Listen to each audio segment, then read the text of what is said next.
Hey guys, so this is going to be the solving equations with absolute values.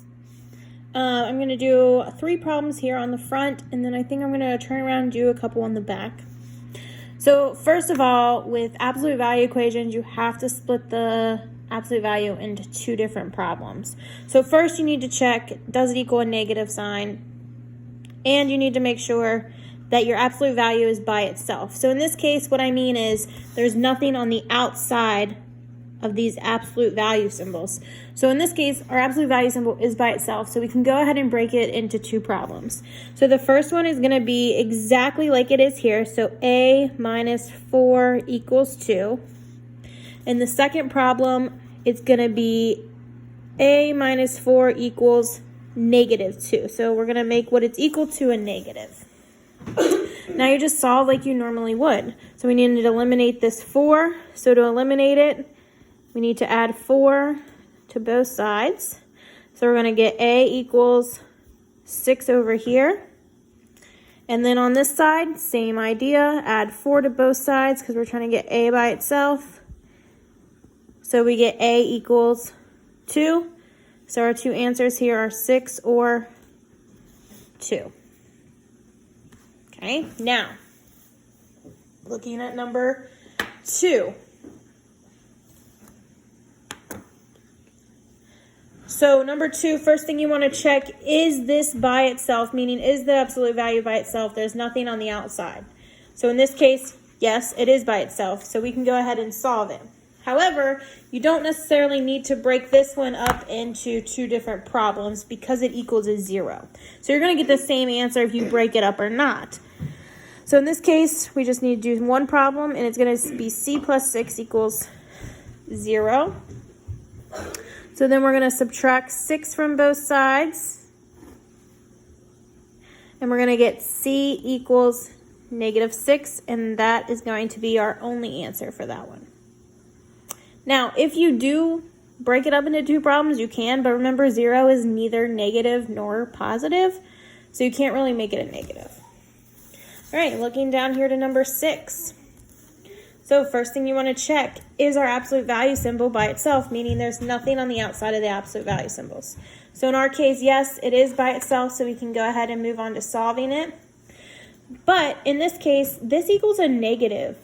Whenever the absolute value symbol is already by itself and this is equal a negative, your answer is going to be no solution. So you don't even have to solve this. This is just going to be your answer. All right, flipping around to the back, let's look at number 12 to start with. So just like the front, you always look at the absolute value symbol, see if it's by itself. So in this case, this absolute value symbol is not by itself. It is joined with an 11 and a 5 over here. So we need to eliminate these before we start and break it up. So the first thing we want to do is subtract 11. So we're going to subtract 11 from both sides.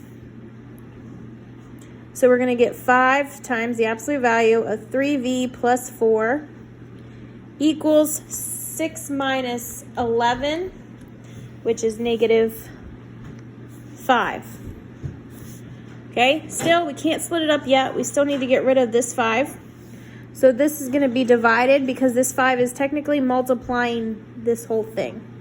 So divide by 5.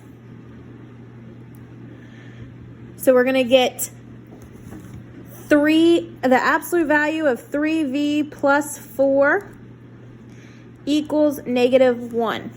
Now this is where you would normally break it up and solve the 2 problems, but this equals a negative.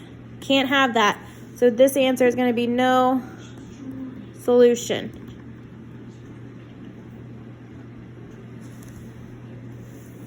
Okay, last one I'm going to do with you is this number 13. I picked it because I know how much you love fractions. So first thing you want to do, get that absolute value by itself. So in this case, the absolute value is 2w. So the first thing you want to get rid of before you can deal with this fraction is you need to get rid of this negative 9. So to eliminate the 9, you have to add 9 because we want this to go to 0. That's what I mean by eliminate.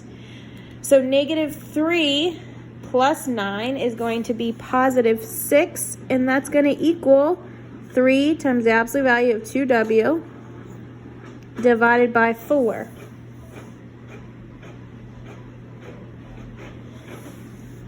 To get rid of this 4, multiply both sides by, 4.